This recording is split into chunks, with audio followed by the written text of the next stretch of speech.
नमस्कार, जनता टीवी देख रहे हैं आप। मैं हूं आपके साथ पूजा मोहन पांडे। बुलेटिन की शुरुआत करेंगे ताबड़तोड़ अंदाज में खबरों के साथ। बागेश्वर में अज्ञात मां और बेटी की हत्या का मामला अभी तक नहीं हो सकी है शवों की पहचान। दोनों शवों को पहचान पाना मुश्किल। पुलिस मामले की छानबीन में जुटी।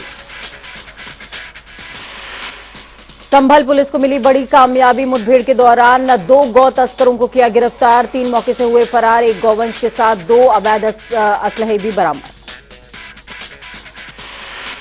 आगरा में जमीन के फर्जी बेनामी का मामला। बरामद हुए 9,50,000 रुपए। रिमांड पर आए आरोपी ने बरामद करवाए रुपए। अब तक 10 आरोपी हुए हैं गिरफ्तार। हमीरपुर पुलिस ने सीएम का पुतला जलाने वालों का इरादा किया नाकाम। प्रदर्शन के दौरान सरकार का पुतला जलाना चाहते थे प्रदर्शनकारी। अपनी 7 सूत्रीय मांगों को लेकर प्रदर्शन कर रहे थे अधिवक्ता। सहारनपुर में कांग्रेस कार्यकर्ताओं ने किया प्रदर्शन। बजट में अल्पसंख्यकों की सुविधाओं में हुई कटौती को लेकर किया विरोध।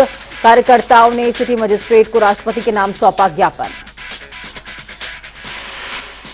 सहारनपुर में अंतर्राज्यीय चोर गिरोह के 3 चोर गिरफ्तार। हरियाणा और उत्तराखंड से वाहन चोरी कर सहारनपुर में बेचते थे चोर। पुलिस ने चोरी के 3 वाहन समेत 315 बोर का तमंचा भी किया बरामद।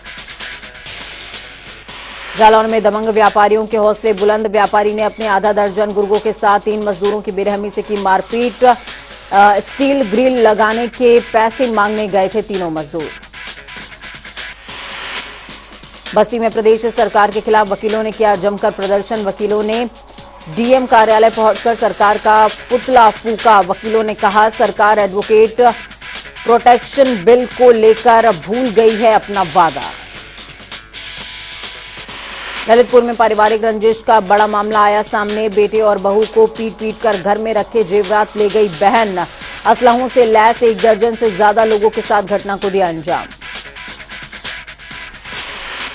अंबेडकर नगर डीएम ने खादी और ग्राम उद्योग प्रदर्शनी का किया आगाज। डीएम ने फीता काटकर प्रदर्शनी का किया शुभारंभ। मौके पर दुकानदारों से मिलकर उनके प्रोडक्ट के बारे में भी ली जानकारी।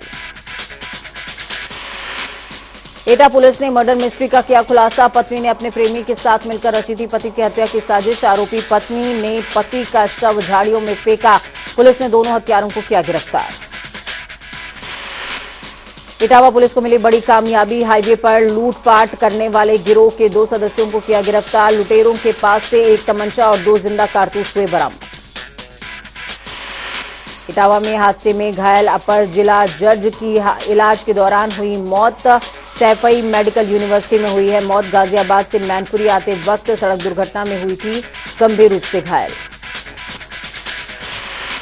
एटा में संदिग्ध परिस्थितियों में खून से लथपथ पड़ा मिला युवक का शव। हत्या की आशंका। घटना की सूचना पर मौके पर पहुंची पुलिस शव को कब्जे में लेकर पोस्टमार्टम के लिए भेजा हाउस। बरेली में जीनत ने धर्म परिवर्तन करते हुए सचिन से की शादी। जीनत के घर वालों ने अपने धर्म में शादी करने के लिए जीनत की दूसरी जगह तय की थी शादी। जीनत ने वीडियो वायरल करते हुए कहा घर वाले जबरन दूसरी जगह कराना चाह रहे हैं शादी। आगरा में इलाज के दौरान हुई युवक की मौत। परिजनों ने हॉस्पिटल में जमकर काटा हंगामा। परिजनों ने इलाज में लापरवाही का लगाया आरोप। ऑपरेशन के वक्त ही हो चुकी थी युवक की मौत। संगम की रेती पर लगे माघ मेले में खुला सबसे बड़ा और अनोखा बैंक। राम नाम बैंक में ऑनलाइन और ऑफलाइन दोनों तरीके से जाता है खुला। अब तक लाखों लोगों ने खुलवाया है अपना ये खाता। मैनपुरी में चोर दिन दहाड़े उठा ले जाते हैं घरों से सामान। चोरों की करतूत हुई सीसीटीवी कैमरे में कैद। चोरी का वीडियो सोशल मीडिया पर धड़ल्ले से हो रहा है वायरल। आगरा की सिकंदरा पुलिस ने 32 बांग्लादेशियों को किया गिरफ्तार। आगरा में अवैध रूप से रह रहे थे बांग्लादेशी। आयुक्त कार्यालय के बाहर विश्व हिंदू परिषद और बजरंग दल ने किया प्रदर्शन। देवरिया मेडिकल कॉलेज में डॉक्टर की दबंगई। भर्ती मरीज के परिजनों के साथ डॉक्टर और गार्ड ने करी मारपीट। मारपीट का वीडियो तेजी से सोशल मीडिया पर हो रहा है वायरल। अलीगढ़ में पशुओं के आशियाने में लगी आग। आग लगने से हजारों रुपए का नुकसान। पीड़ित किसान ने घटना की जानकारी पुलिस को दी। तुर्की में भूकंप से हुई तबाही के बाद रेस्क्यू जारी। वाराणसी से एनडीआरएफ की टीम हुई रवाना। एनडीआरएफ की टीम दिल्ली के लिए रवाना। दिल्ली से तुर्की के लिए टीम रेस्क्यू के लिए होगी रवाना। एनडीआरएफ के 51 जवान हैं टीम में शामिल। आगरा में गरीबों के सरकारी सस्ते राशन पर डाका डाल रहे हैं खाद्यान्न विभाग और राशन डीलर। राशन माफिया का वीडियो सोशल मीडिया पर धड़ल्ले से हो रहा है वायरल। खुलेआम बाजार में बेचा जा रहा है सरकारी राशन।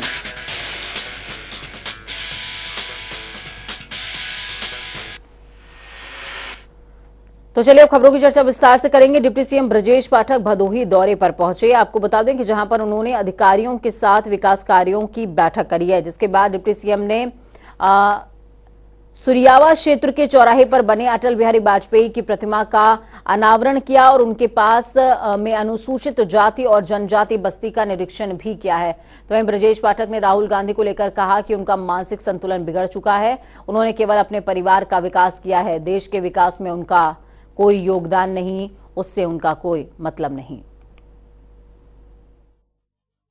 देखिए, लखनऊ के बारे में ये सर्वविदित है कि पहले वो लक्ष्मण नगरी ही थी। अब जैसा जैसा क्या है उस अनुसार हम लोग आगे बढ़ रहे हैं और आप सबको सर्वविदित है, भदोही जनपद के सर्वांगीण विकास के लिए, चतुर्मुखी विकास के लिए हमारी सरकार का संकल्प है। हम सर्वश्रेष्ठ जनपद के रूप में भदोही जनपद को स्थापित करने में पूरी ताकत के साथ लगे हुए हैं। आज हमने सभी विभागों की बिंदुवार समीक्षा की है और हर स्थिति में भदोही के सभी लोगों को, आम नागरिकों को, जनजीवन को उच्च कोटि की सारी व्यवस्थाएं उपलब्ध कराने के लिए उत्तर प्रदेश में जल्द ही ग्लोबल इन्वेस्टर्स समिट का आयोजन होने जा रहा है। इसके साथ ही आगामी दिनों में यूपी सरकार अपना बजट भी पेश करेगी। तो वहीं 2025 की अगर बात करें तो महाकुंभ होना है। प्रयागराज को दुल्हन की तरह सजाया जा रहा है।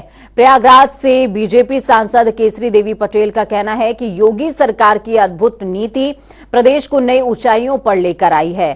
सांसद के साथ हमारे संवाददाता केशव पांचाल ने खास बातचीत इस दौरान की है, देखिए। महिला सुरक्षा एक बहुत बड़ा मुद्दा था, पर योगी सरकार के आने के बाद सरकार ने लगातार दावा किया है कि महिलाओं को लेकर कानून सख्त हुए हैं और इसके साथ ही योगी सरकार ने अपनी कई उपलब्धियां गिनवाई हैं। 20 तारीख को बजट भी यूपी सरकार पेश करेगी। इन सभी मुद्दों पर प्रयागराज से सांसद केसरी देवी पटेल हमारे साथ मौजूद हैं। मैडम, बहुत बहुत स्वागत है जनता टीवी पे। योगी सरकार को किस तरह से देखते हैं सबसे पहले तो, क्योंकि प्रयागराज के भी बहुत सारे मुद्दे थे जो आपके आने के बाद हल हुए हैं, चाहे वो रेलवे स्टेशन हो या फिर पुल का निर्माण हो। आप जानते हैं कि देश के प्रधानमंत्री जी नरेंद्र मोदी जी के मार्गदर्शन पर योगी जी के द्वारा अच्छा काम हो रहा है। प्रयागराज में आप जानते हैं कि गंगा यमुना सरस्वती के तट पर एक भव्य मेला लगता है हर साल जनवरी के महीने पर। उस पर इस समय भारी काम हो गए हैं जनता की सुविधाओं के लिए, महिलाओं की सुरक्षा के लिए, और वहाँ पे आप जानते हैं कि भक्तजनों के ऊपर फूल भी बरसाए जा रहे हैं। इससे अच्छा और क्या हो सकता है। मैम, यूपी में इन दिनों एक मुद्दा बड़ा गरमाया हुआ है और आप प्रयागराज से आती हैं तो आपसे ये सवाल पूछना बेहद दिलचस्प हो जाता है।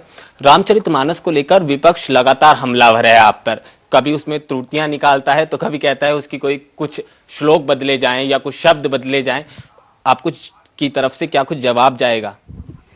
मैं ये बताऊं, ये चीज़ें विपक्षियों का हमेशा हमलावर भाषा में काम करना और बोलना उनका आदत है, इसलिए मैं इस बारे में उनको क्या कहूँ, उनकी जितनी जिसके पास बुद्धि है उतना बोल रहा है। अखिलेश यादव ने उन्हें एक पद भी सौंपा, तो आप इसका विरोध करती हैं या आपको लगता है कितना उचित है? क्योंकि बीजेपी सरकार कह रही है कि स्वामी प्रसाद मौर्य को अखिलेश यादव ने ये तोहफे के रूप में दिया है जो उन्होंने हिंदुओं का अपमान करा है। देखिए, हिंदुओं का वोट तो उनको चाहिए, हिंदुओं का वोट तो लेना चाहते हैं, लेकिन हिंदुओं की तरफ नहीं बोलते, उन्हें डर रहता और किसी और का, इसलिए उस बारे में मैं ज़्यादा नहीं बोलना चाहती हूँ। मैम, आने वाले समय में प्रयागराज में क्या कुछ कार्य होने हैं और किस तरह से हम उसे एक भव्य रूप देने की तैयारी कर रहे हैं? हमारे देश के प्रधानमंत्री जी ने जो बजट हमारी मिनिस्टर निर्मला सीतारमन जी ने पेश किया है, हमें लगता है कि पूरे देश के लिए एक बहुत बड़ा बजट, बहुत अच्छा बजट है जिसको आम जनता की सराहनाएं हो रही हैं। हमारे प्रयागराज की बात करेंगे तो प्रयागराज में तो बहुत सारे काम हो रहे हैं योगी जी के सानिध्य में, प्रधानमंत्री जी के मार्गदर्शन पर। और हमारे यहाँ तो 2025 में महाकुंभ लगने जा रहा है, उसकी तैयारी बड़े ज़ोर शोर से चल रही है। अभी भी मेला चल रहा है जो भक्तजनों पर फूल बरसाए जा रहे हैं। मैं आपसे बताई कि हमारे यहाँ रेलवे का बहुत बड़ा काम हुआ है। मैं एक प्रयागराज जाना जाता है महाकुंभ के लिए जो 12 साल में एक बार आता है, अब 2025 में आने वाला है। क्या कुछ तैयारियां हैं उसकी, और आपकी तरफ से कितना भक्तों का स्वागत किया जाएगा इस बार, क्योंकि बीजेपी सरकार तो जानी उस तरह से जाती है। नहीं, हम लोग तो भक्तों का स्वागत बड़े ही उदार भाव से करते हैं। और हमारे यहाँ भक्तजनों का, हमारे तीर्थ पुरोहितों का, गंगा के तट पर आए हुए तीर्थ यात्रियों का, जब हमारे प्रदेश के सरकार, हमारे मुख्यमंत्री जी फूल की वर्षा करवाते हैं हेलीकॉप्टर से, तो जान लीजिए कि बीजेपी के लोग कितना स्वागत करते हैं भक्तजनों का। उनकी सुविधाओं के लिए घाट बन रहे हैं, लगातार तैयारियां चल रही हैं 2025 के महाकुंभ के लिए। वहां चलकर एक बार आप लोग आइए, देखिए। बहुत बहुत स्वागत हमसे बात करने के लिए। प्रयागराज से सांसद केसरी देवी पटेल हमारे साथ मौजूद थी, जिनका साफ तौर से कहना था कि योगी सरकार में जिस तरह के कार्य हुए हैं वो अद्भुत हैं, और सरकार आने वाले समय में बहुत ही बेहतर तरीके से काम कर लोगों को सुविधा मुहैया कराने का काम करेगी। इसके साथ ही बजट पर भी उन्होंने सरकार का समर्थन करते हुए इसे बहुत ही अद्भुत बताया है। कैमरा पर्सन चंचल के साथ केशव पांचाल, जनता टीवी, दिल्ली। बड़ी खबर, अहम जानकारी आपको दे रहे हैं। बड़ी खबर सामने आ रही है इस वक्त की, बेहद बड़ी और अहम जानकारी आपकी टीवी स्क्रीन पर। लखनऊ का नाम बदलने की मांग की जा रही है। भाजपा सांसदों ने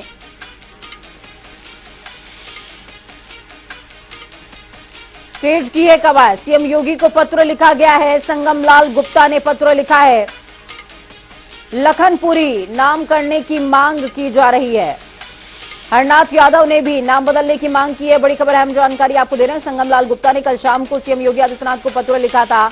उसमें उन्होंने कहा कि अगर हम इतिहास पर नजर डालेंगे तो अयोध्या के राजा राम हुए और उन्होंने लक्ष्मण यानी कि अपने छोटे भाई लक्ष्मण को लखनऊ को तोहफे में दे दिया था। तभी से इसका नाम लखनपुरी, लक्ष्मणपुरी के नाम से जाना जाता था। इसलिए लखनऊ का नाम बदला जाए, तब्दील किया जाए और लखनपुरी कर दिया जाए। ये मांग है संगम लाल गुप्ता की, और अब इस मांग में एक और नाम जुड़ गया है।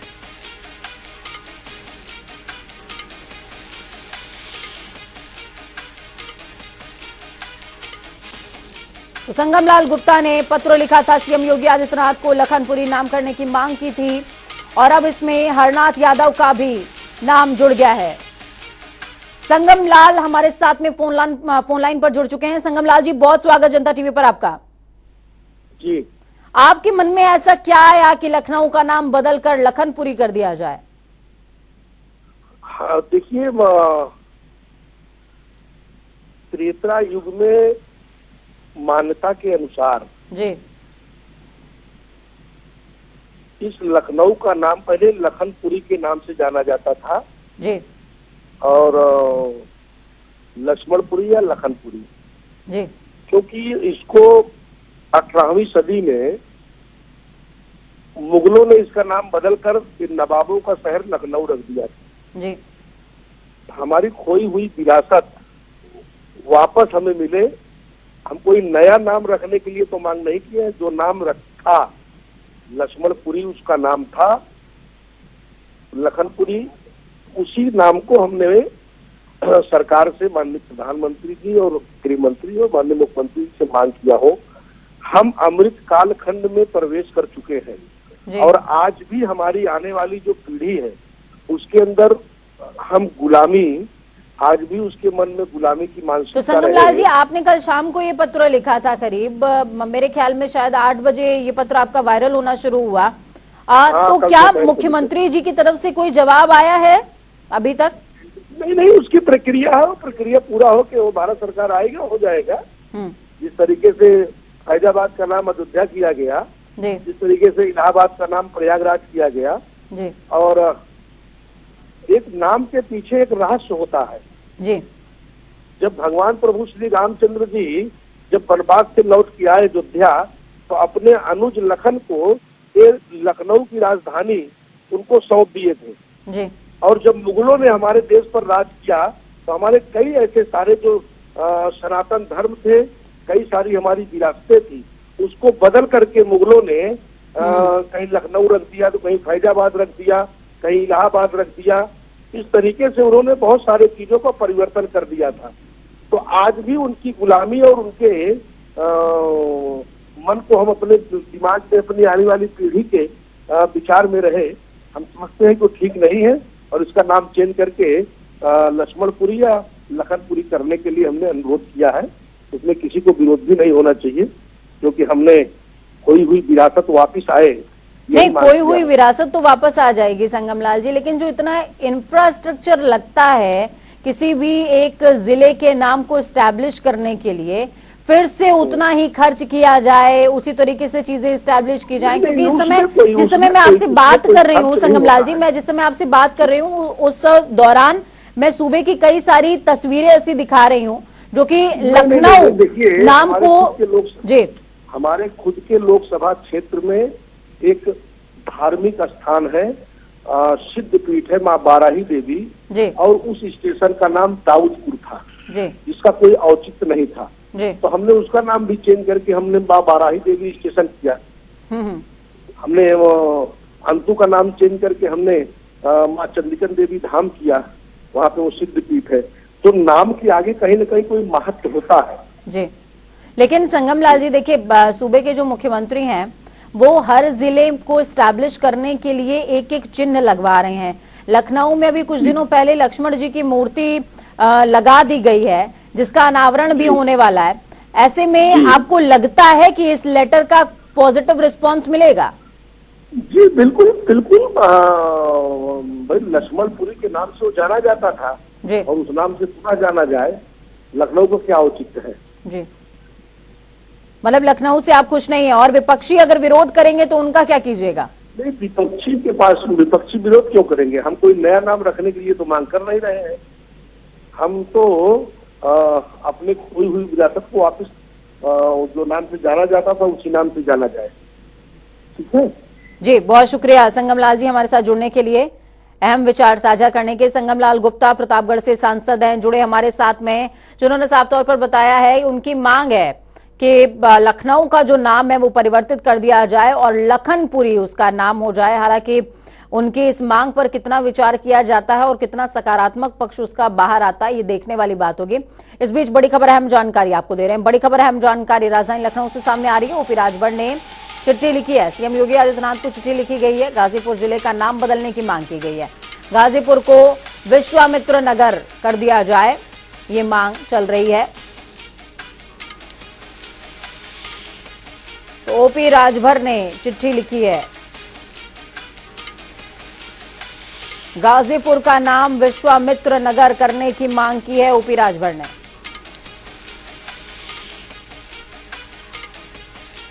तो बेहद बड़ी खबर, अहम जानकारी आपको बता रहे हैं। लखनऊ का नाम बदलने के लिए 2 सांसद सामने आए और अब गाजीपुर का नाम बदलने की जो मांग है वो भी उठने लगी है। विश्वामित्र नगर किया जाए इसका नाम, इस तरह की बात सामने आ रही है। हालांकि फैजाबाद जो है उसको भी सुहाग नगरी के नाम से किया जाए उसका नाम, इस तरह की मांग पहले भी उठ चुकी है। चलिए, अरुण राजभर जुड़ गए हमारे साथ में। राजभर जी, बहुत स्वागत है जनता टीवी पर आपका। धन्यवाद जी। मैं आपसे समझना चाहूंगी, गाजीपुर जिले का नाम बदलने का विचार कैसे आया और विश्वामित्र नगर रखा जाए, यही कैसे सोचा? देखिए, देश के इतिहास में जो हमारे पूर्वजों ने जिस देश की संस्कृति और सभ्यता, जिस सामाजिक पौराणिक स्थितियों को बचाने का प्रयास किया था, जब हम अपने इतिहास को बचाने के लिए नहीं आज बोलेंगे तो मुगलों ने तो हमारा इतिहास बदल ही दिया है। आज हमारी जरूरत है कि गाजीपुर का नाम बदल कर विश्वामित्र नगर इसलिए किया जाए कि जो विश्वामित्र के पिताजी थे वो गाजीपुर के राजा थे और उन्होंने अपनी राजधानी बनाया था और भगवान राम और लक्ष्मण को अपने साथ जोड़ करके उनको आगे बढ़ाने का प्रयास किया था। और उनके युद्ध में भी भगवान राम के जो सफर थे उसमें भी विश्वामित्र का योगदान था। तो जिस तरह गाजीपुर ही नहीं, हम तो बहराइच का भी नाम बदलने की बात कर रहे हैं, क्योंकि महाराजा सुहेलदेव राजभर बहराइच में विदेशी आक्रांता को हराए थे और विदेशी आक्रांता ने जो भारत को लूटते हुए जब बहराइच की तरफ पहुंचा था तो महाराजा सुहेलदेव राजभर बहराइच के नानपारा में उनको धराशायी किया था। तो बहराइच का भी नाम बदल करके महाराजा सुहेलदेव राजभर नगर करने की बात कर रहे हैं और गाजीपुर की जिले की नाम विश्वामित्र नगर, क्योंकि विश्वामित्र वो बनाए हुए हैं, उन्होंने ही गाजीपुर को स्थापित किया है। तो जो हमारा इतिहास पौराणिक समय में रहा है, अगर उस इतिहास को आज बचाने का प्रयास नहीं करेंगे तो आने वाली पीढ़ी क्या जानेगी। लखनऊ का भी नाम, राजभर जी, लखनऊ का भी नाम बदलने की मांग उठ रही है। संगम लाल गुप्ता जी से भी थोड़ी देर पहले मेरी बात चल रही थी, वो कह रहे हैं लखनपुरी कर दिया जाए नाम। बिल्कुल होना चाहिए। देखिए, जो हमारा पौराणिक इतिहास रहे हैं, आज लखनऊ किसने बदला? यही मुगलों ने बदला है। जिस नाम को, जो हमारे पौराणिक जो नामों से जाने जाते थे, जो हमारे धरोहर थे पहले के, उनको बदल करके वो मुगलों ने इस भारत को लूटने के लिए जो आए हुए थे उसको बदल बदल करके लूट रहे थे। तो आज अगर उस गलती को उन्होंने किया है तो उसको सुधारने का काम तो हमारा है। और सुहेलदेव भारतीय समाज पार्टी, माननीय ओम प्रकाश राजभर जी इतिहास को बचाने के लिए और संस्कृति सभ्यता को बचाने के लिए, अपनी धरोहरों को बचाने के लिए अगर पत्र लिख रहे हैं तो इस पे सरकार को गंभीर होकर के उस पर अमल करना चाहिए। और हमारे ही पत्र के माध्यम से जब हमने दिया था गाजीपुर में, तो गाजीपुर में मेडिकल कॉलेज जो विश्वामित्र के नाम से ही बनाया गया, और बहराइच में महाराजा सुहेलदेव राजभर के नाम से जो सुंदरीकरण और वहाँ जो उनके 4 दीवारी टूटे हुए थे, जो उनके किला खंडहर थे, उसको सुंदरीकरण कराने के लिए, व्यवस्थित करने के लिए। तो आपको उम्मीद है कि गाजीपुर का नाम भी तब्दील हो जाएगा?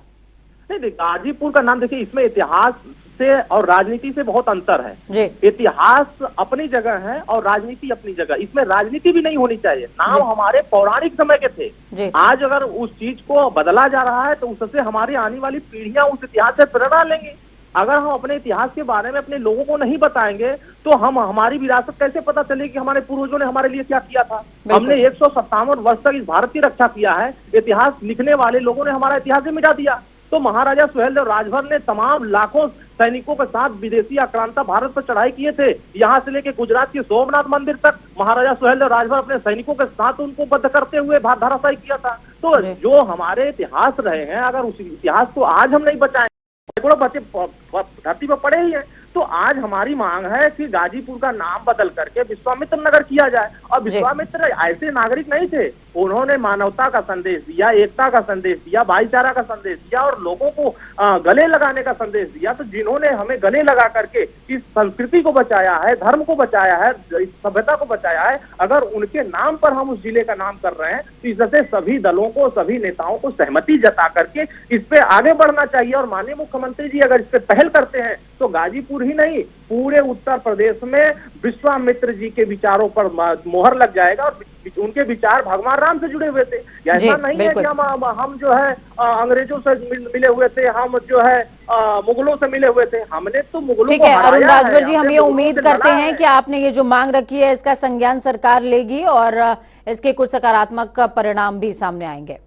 बहुत शुक्रिया हमारे साथ जुड़ने के लिए, अपने अहम विचार साझा करने के लिए। वहीं कांग्रेस की वरिष्ठ नेता प्रियंका गांधी मार्च के महीने में उत्तराखंड का दौरा करने जा रही हैं। हालांकि दौरे की तारीख अभी फाइनल नहीं हुई है, लेकिन कार्यक्रम की तैयारी को लेकर उत्तराखंड महिला कांग्रेस अभी से जुट गई है। उत्तराखंड महिला कांग्रेस की प्रदेश अध्यक्षा ज्योति रौतेला का कहना है कि मार्च महीने में प्रियंका गांधी का उत्तराखंड दौरा तय हुआ है, लेकिन अभी तारीख फाइनल नहीं हुई है। वहीं प्रियंका गांधी ने एक नारा दिया है, लड़की हूं, लड़ सकती हूं। इस नारे के साथ वो उत्तराखंड आ रही हैं, जिसमें हमारी भी कोशिश है कि इस कार्यक्रम को भव्य तरीके से संपन्न किया जाए। देखिए, प्रियंका गांधी जी जो दौरा कर रही हैं मार्च में कर रही हैं, अभी तक जो भी मुझे इन्फॉर्मेशन है। और वो महिलाओं का एक बहुत बड़ा, प्रियंका जी इस वक्त उन्होंने महिलाओं को एक बहुत बड़ा नारा दिया है, लड़की हूँ लड़ सकती हूँ। और उसके तहत वो लोग हर प्रदेश में जाके महिलाओं के बीच में जाके एक कार्यक्रम कर रहे हैं। और पूरे प्रदेश में हम लोग पूरी कोशिश करेंगे कि यहाँ पे बहुत बड़ा कार्यक्रम हो। वक्त यहाँ पर छोटे से ब्रेक का। ब्रेक के उस पार खबरों का सफर लगातार जारी रहेगा। बने रहिए जनता टीवी के साथ, क्योंकि हमें आपकी ताकत, अपना और अपनों का बहुत ज्यादा ख्याल रखिए। नमस्कार।